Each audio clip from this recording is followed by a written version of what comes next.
godsdienst in die naam van die Here. Hier is volgens my gebed dat die woorde van my mond, maar ook die gedagtes van ons hart vir U aangenaam sal wees, Here, ons God. Amen. Broers en susters, julle almal wat aan die Here behoort, genade, barmhartigheid en vrede vir julle, want dit kom van God ons Vader en Christus Jesus ons Here. Dit word 'n werklikheid in ons lewens deur die kragtige werk van die Heilige Gees. Ons is vandag besig met die laaste hoofstuk van Maleagi hoofstuk 4. Dis hoe maklik om dit te kry, die laaste boek in die Ou Testament. En die tema is die dag van die Here kom verseker, vrees of vreugde. Voordat ons nou saam lees uit daardie gedeelte, wil ek vir julle net so 'n bietjie kortlikse agtergrond gee oor hierdie laaste hoofstuk van Maleagi. Dit is 'n geweldige, fascinerende, maar kompakte hoofstuk wat nie alleen vooruitkyk na die finale verlossing wat kom met die koms van Jesus, maar ook met die oordeel wat kom, maar dit is geanker in hier en nou. Wat sê dat alhoewel ons vooruitkyk, moet ons, terwyl ons op aarde is, lewe soos mense wat aan God behoort. En dit is die laaste woorde wat God aan sy volk gegee het tussen die Ou en die Nuwe Testament. En vir 400 jaar, dis omtrent so lank soos wat Jan van Riebeeck hier geland het. Vir 400 jaar was daar eintlik 'n doodse stilte tussen die Ou en Nuwe Testament, totdat Jesus op die toneel verskyn het. En ek dink dat God het seker gemaak dat die belangrike dinge wat die volk moes weet en moes onthou vir die volgende 400 jaar in hierdie enkele kort hoofstukkie saamgevat is. So gaan lees weer 'n slag vir Maleagi van voor tot agter. Maar ons gaan vanoggend saam lees uit hoofstuk 4 vanaf vers 1. Kom ons bid saam. Here, baie dankie dat U deur die woord vir ons nie alleen kom troos nie, maar ook by ons 'n toekomsverwagting kom skep. Dat ons kan uitsien dat Jesus weer kom. En ons wil bid, Here, dat U hierdie verwagting in ons lewens lewend sal hou, sodat ons sal lewe gefestig met die oog op Jesus Christus. Maar bewaar ons ook asseblief van die bose, wat daarop uit is om ons lewens te verwoes. Here, beskerm ons asseblief op hierdie lewensreis waarmee ons besig is. Want ons bid dit in die naam van Jesus die Here, aan wie alle mag in hemel en aarde behoort. Amen. Maleagi 4 vanaf vers 1, die dag kom en hy brand soos 'n oond. Die wat teen God in opstand is, almal wat verkeerd doen, sal die kaf wees en hulle sal verbrand word deur die dag wat kom, sê die Here die Almagtige. Dan sal daar sal van hulle nie 'n wortel en 'n tak oorbly nie. Maar vir julle wat eerbied het vir my naam, sal die son van redding skyn met genesing in sy strale. Julle sal vry word en bokspring soos vetgemaakte kalwers. Julle sal die goddeloses vertrap, dat hulle so stof onder julle voete word, die dag as ek ingryp, sê die Here, die Almagtige. Onthou die wet van my dienaar Moses, die voorskrifte en bepalings wat ek aan hom by Horeb gegee het vir die hele Israel. Ek gaan vir julle die profeet Elia stuur, voordat die dag van die Here kom, die groot, die verskriklike dag. Elia sal vaders en kinders met mekaar versoen, sodat ek nie hoef te kom en die land heeltemal vernietig nie. Tot sover.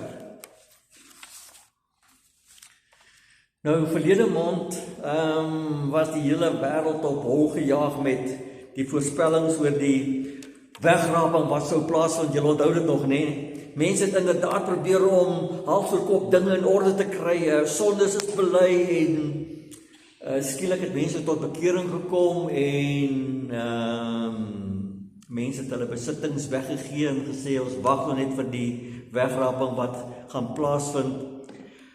En sommige mense het met vrees daarna gekyk, ander het met groot verwagting en vreugde daarna uitgesien. Maar soos ons almal teen hierdie tyd weet, was dit maar net een van daardie emosionele wantastings. Ok, ek het nie 'n ander woord om dit te beskryf as 'n wantasting nie. Maar volgende week gaan ons juist praat oor die wegraping en die 1000-jarige vrederyk. So ek gee vir julle so lank heads up oor wat kom. Maar ten minste het die mense weer skielik bewus geword van dat Jesus se koms een of ander tyd kan plaasvind. Dit kan op hande wees, presies wanneer dit gaan plaasvind, dit weet ons eenvoudig nie. Maar een ding weet ons verseker, dat Jesus wel weer kom. Maar wanneer hy kom, gaan hy nie kom as die redder soos met sy eerste koms nie. Wanneer Jesus weer kom, kom hy op die ouende as die ene wat kom oordeel as regter. En die gedeelte in Maleagi 4 wil een vraag eintlik vir ons vra. En dit is jy reg vir die koms van Jesus? Is jy reg vir die verskriklike dag wat kom, die dag van die Here? Is jy gereed om vir Jesus te ontmoet? Wanneer daar gepraat word oor die wederkoms, werk dit by jou vrees, of sien jy met verwagting uit dat Jesus weer kom? So, Maleagi wil in hierdie laaste gedeelte die volk, God se kerk, die gemeente daaraan herinner dat die dag van afrekening kom en dat hulle self moet bekeer. 'n volk, 'n gemeente wat hulle rug soort van op God gedraai het en begin sê maar God bring nie sy kant nie, dis nie meer die moeite werd om God te dien nie. Hy herinner hulle daaraan, die dag van die Here kom. Wees gereed, bekeer julle en dien die Here en leef soos mense wat deur God uitverkies is. So hierdie gedeelte in hoofstuk 4 het 3 punte. Maleagi se eerste punt daar rondom is God se toorn voorspel. Wanneer hy praat oor hierdie verskriklike dag, dan is daar sprake van vuur. Nou vuur is vreesaanjaend. Julle onthou hierdie, ek dink dit was in hierdie jaar wat hierdie geweldige brande in Los Angeles was, wat 'n groot deel van daai stad verwoes is deur hierdie geweldige brande. Ek kan my nie indink hoe dit moet wees om daar te wees en hierdie vuur te sien en te beleef nie. Toe ons eenslag op 'n besoek was by ons vriende op Melmoth wat daar geboer het, hulle het met suikerriet onder andere geboer, dan steek hulle 'n stukkie blokke suikerriet aan die brand voordat hulle dit sny. En hy vat ons toe daai aand soontoe om te gaan sien hoe dit is. Dit was 'n vreesaanjaende belewenis om hierdie vuur. Ek wil jy so ver soos daai van hom af en jy voel daai geweldigheid in hierdie vlamme, dit is soos 'n verterende monster wat dit alles voor hom opvreet. Dit is 'n skrikwekkende ervaring om so met vuur te doen te kry. Maar daardie bietjie vuur was die naaste by so erg soos die vuuroond wat Nebukadneser byvoorbeeld vir Daniël se 3 vriende voorberei het. Onthou julle daarso in Daniël hoofstuk 3. Daniël se 3 vriende, Sadrag, Mesach en Abednego, wou nie voor Nebukadneser se beeld buig nie. Toe laat Nebukadneser 'n vuuroond maak wat so warm is dat die wagte wat vir hierdie 3 vriende in die oond moes gooi, doodgeskroei het voordat hulle by die oond self kom uitkom. So geweldig warm was dit. En jy onthou die res van die verhaal, dat die 3 vriende daar in die oond was en niks het hulle oorgekom, en daar was 'n 4de persoon saam met hulle in die vuuroond. Maar daardie geweldige hitte kan mens jou nie indink voordat jy nie self te doen gehad het met hierdie soort van hitte nie. Nou kom Maleagi 4 in vers 1 en hy sê, onthou, en dis die boodskapvertaling, onthou die dag van afrekening kom en hy brand soos 'n oond. 'n Mens sou dit kon vergelyk met 'n verskriklike warm vuur. Op daardie dag sal dieselfde vrede, beterweterige mense wat gedink het dat God is iemand met wie jy speletjies kan speel, soos fyn houtjies in die vuur wees. Die vlamme sal ons skaars aan hulle raak, dan sal hulle klaar tot as verbrand. Daar sal nie van hulle nie 'n wortel, nie 'n tak oorbly nie, sê die Here die Almagtige. Die dag van die Here word beskryf as 'n vuur wat die goddelose sal verteer, maar nie net die goddeloses nie, maar ook die sonde. heeltemal met wortel en tak sal uitroei. En dit beteken dat God eendag die oorsaak van die sonde met wortel en tak sal uitroei, maar ook die vrugte van die sonde heeltemal sal vernietig, sodat dit nooit weer sal terugkeer nie, sodat dit nooit weer sal funksioneer in die gelowiges se lewens nie.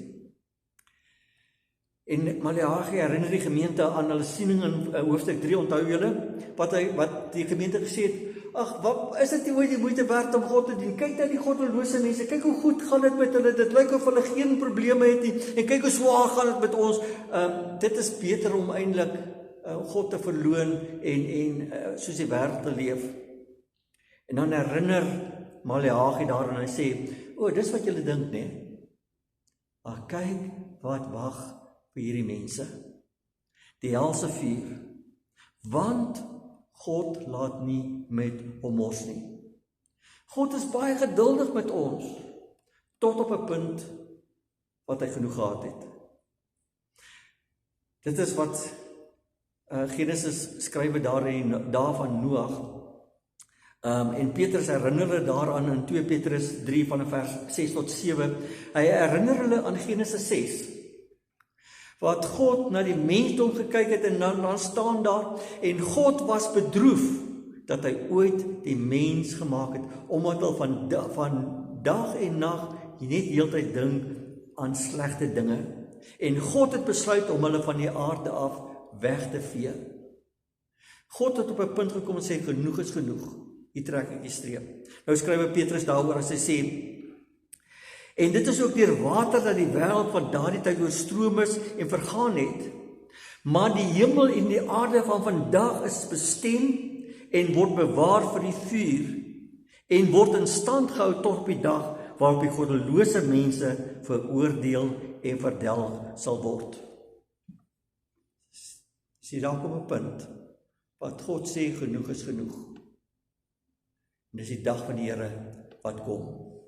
Jesus sê dit so in Matteus 13 van vers 41 beskryf, hy sê, die seun van die mens sal sy engele stuur en hulle sal uit sy koninkryk verwyder almal wat ander mense in sonde laat val en almal wat die wet van God oortree en sal hulle in die brandende oond gooi. Daar sal hulle huil en op hulle tande kners.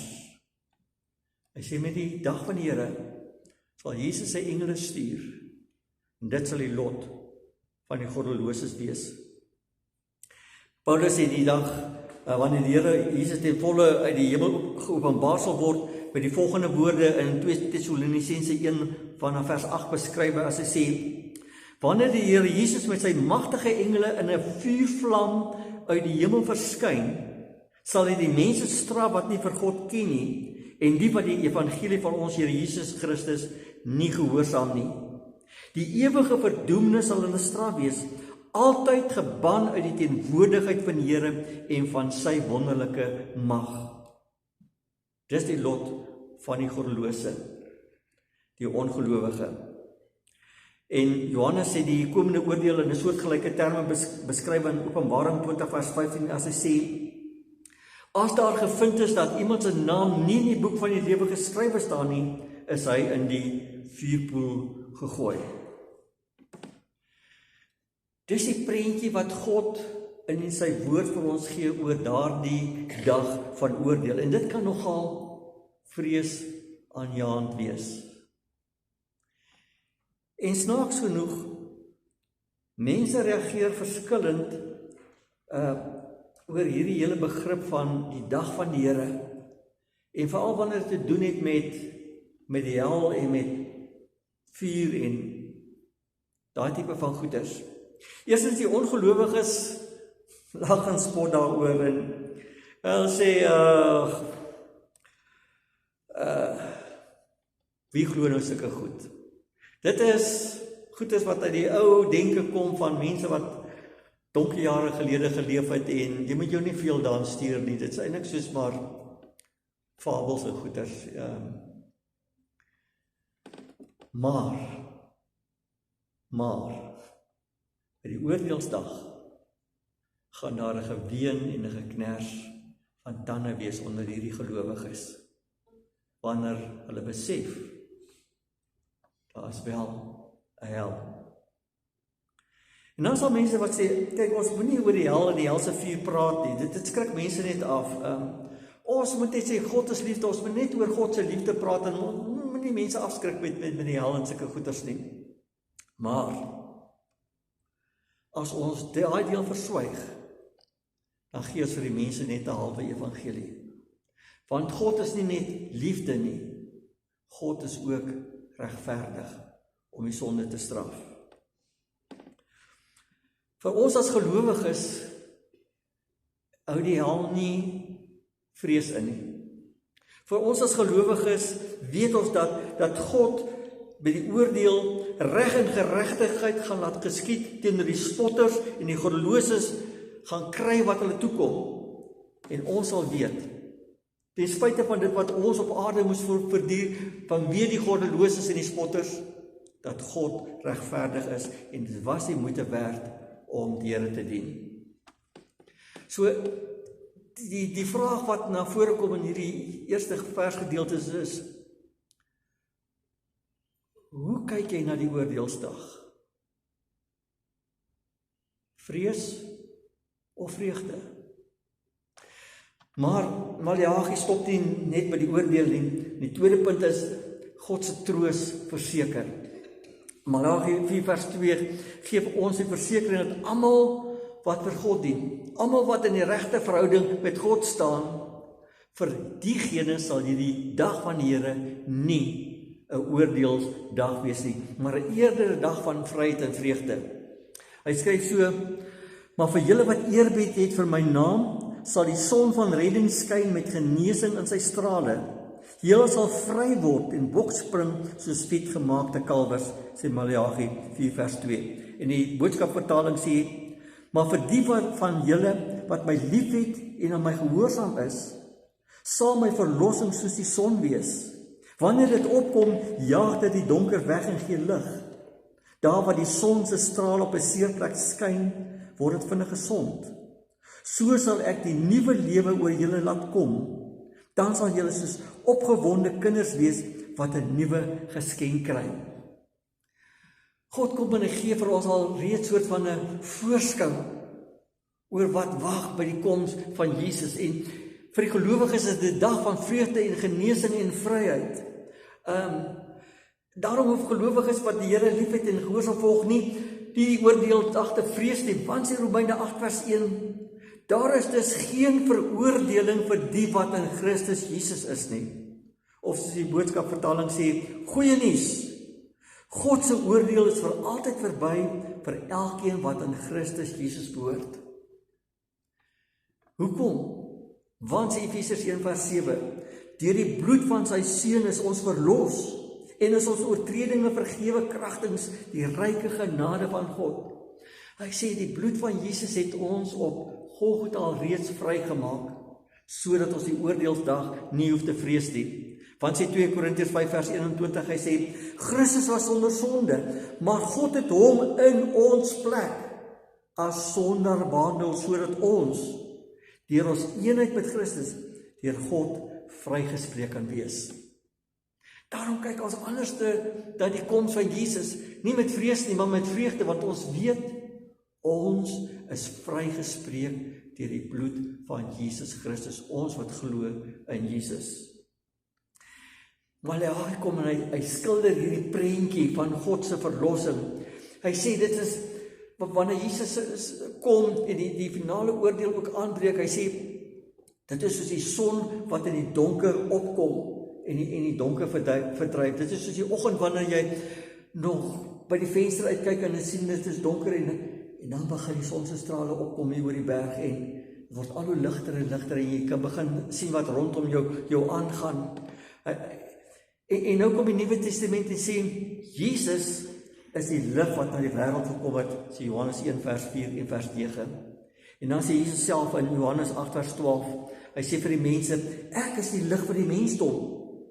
Wie my aanhou volg, sal nooit in die duisternis leef nie, maar sal die lig hê wat lewe gee.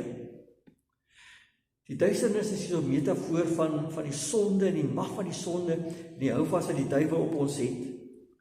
En nou sê Jesus, die verlossing wat hy bring, maak ons vry van hierdie duisternis, van hierdie houvas wat die sonde op ons gehad het, sodat ons kan onderskei tussen reg en verkeerd, sodat ons in die lig kan lewe, kan sien wat is reg en wat is verkeerd, sodat ons vir hom gehoorsaam kan volg. Maar nog meer as dit, hy sê dat Jesus 'n verlossing bring, ook op die ou en vir ons genesing. Genesing eerstens in ons verhoudings tussen God en mens. Paulus beskryf in 2 Korintiërs 5:19 so, hy sê, God het deur Christus die wêreld met homself versoen en die mense hulle oortredinge nie toegereken nie. Hy sê, dit is wat God se genade doen. God het van sy kant af gekom na ons, wat ons rug op hom gedraai het en sê, hier is my hand, ek steek dit uit na julle. Ek kom met julle vrede maak, ek kom my met julle versoen. Maar, dit is nie net daai genesing van verhoudinge met God en mens nie, maar ook met mens tot mens. God kom en herstel verhoudinge tussen mens en mens. Hy kom ook en herstel die seerkry van die lewe. Openbaring 21 vers 4 gee ons reeds 'n voorskou van hierdie genesing. God sal al die trane van hulle oë afdroog. Die dood sal daar nie meer wees nie. Ook leed, smart en pyn sal daar nie meer wees nie. Want God het dit alles genees.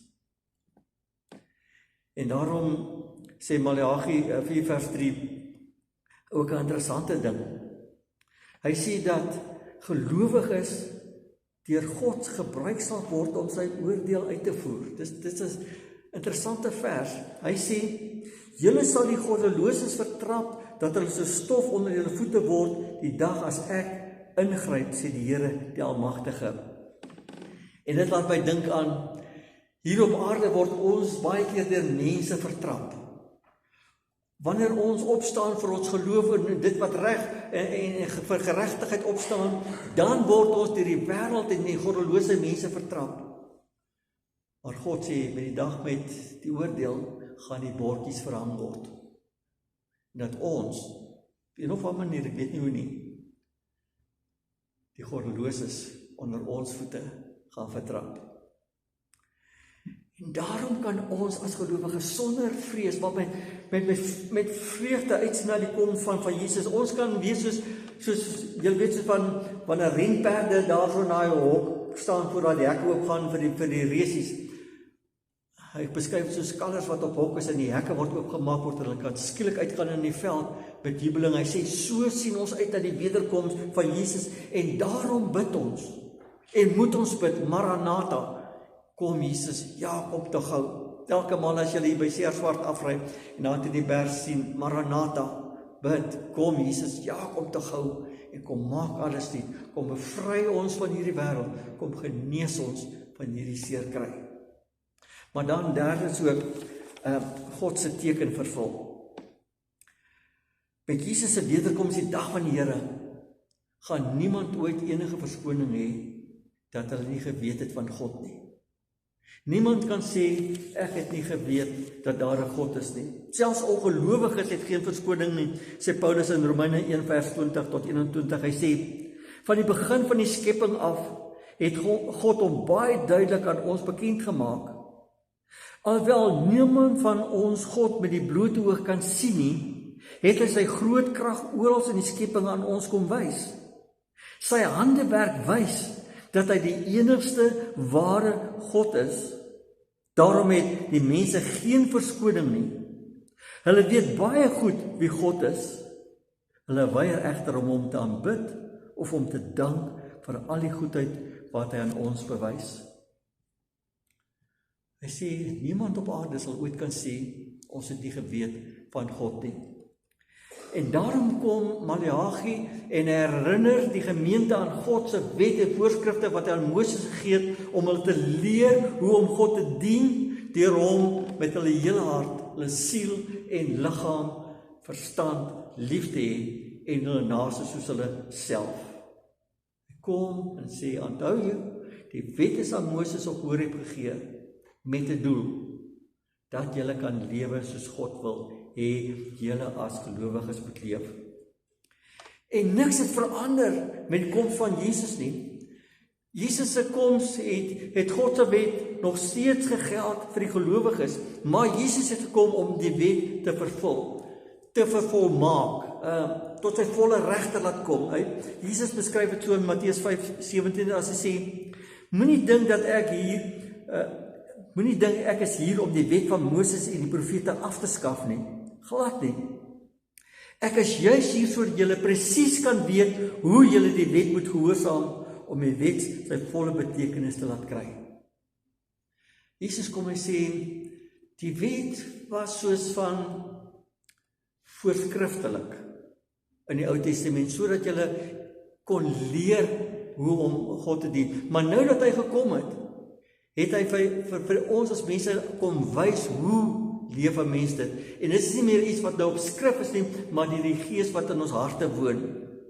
En daarom kom Jesus in Johannes 13 vanaf vers 34 as hy sê, ek kom gee vir julle 'n nuwe wet. Dit is nie eintlik iets nuuts nie. Ek kom vat eintlik die hele wet wat aan Moses gegee het, saam in hierdie een ding. Ek gee vir julle 'n nuwe gebod. Julle moet mekaar lief hê.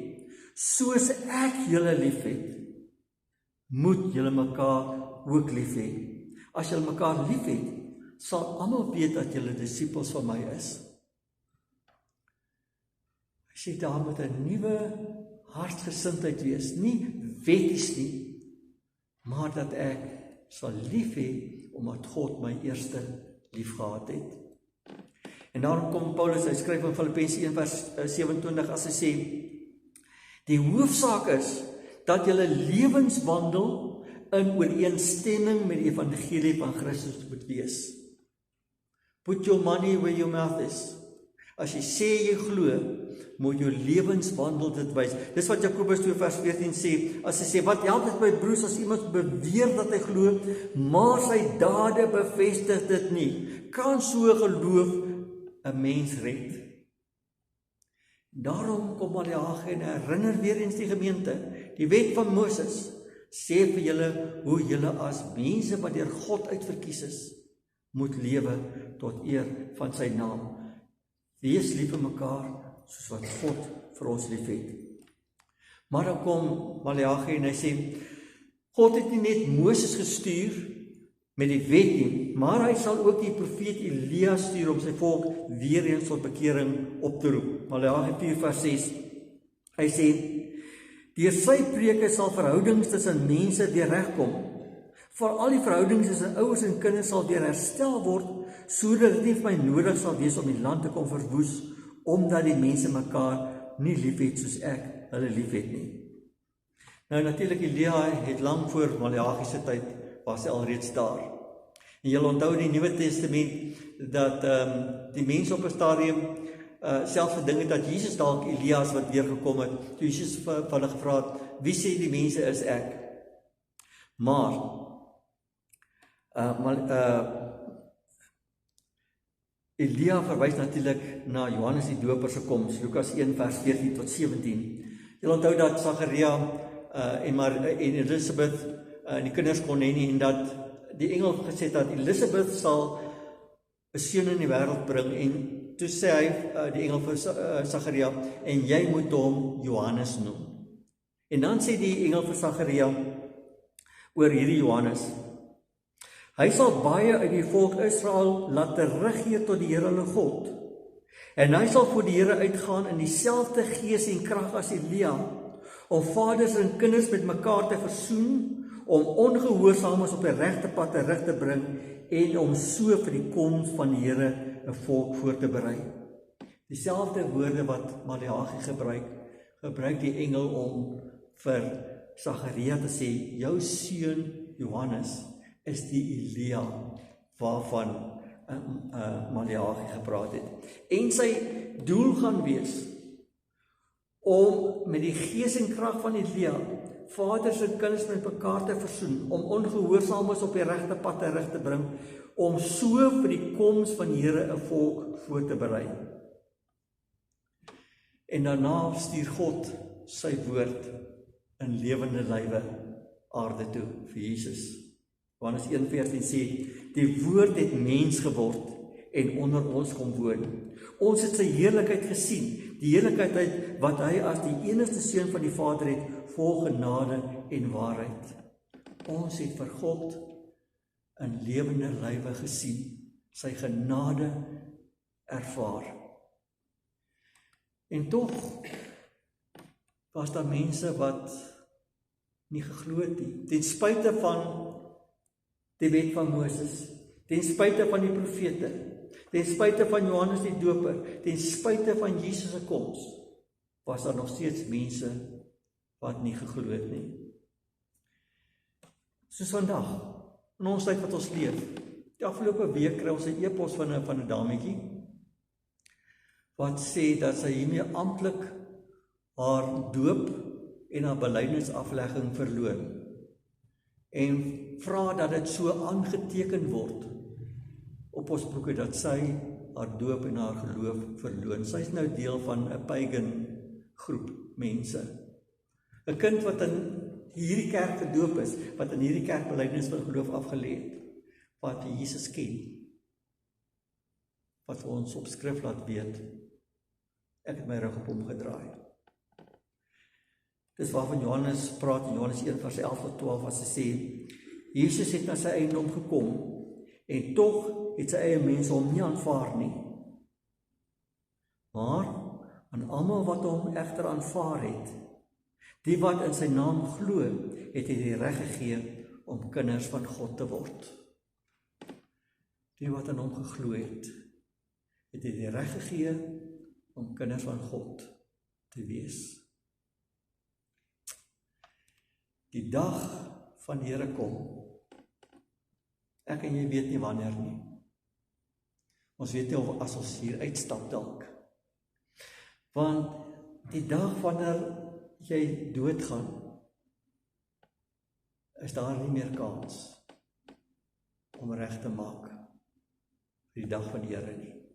En daarom kom Maleagi en sê, kyk vooruit, kyk na God se oordeel, maar kyk ook na God se verlossing en aanvaar daai verlossing en leef daai verlossing hier en nou met die oog op die wederkoms. En dis die vraag waarmee Maleagi ons dan los.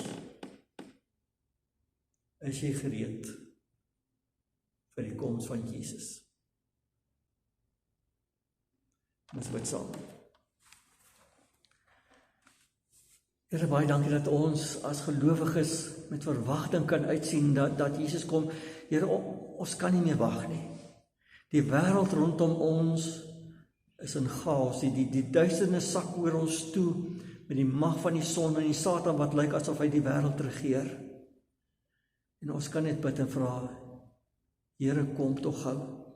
Kom verlos ons van hierdie wêreld. Kom verlos ons van die Satan en sy bose magte. Kom verlos ons van die mag van die sonde.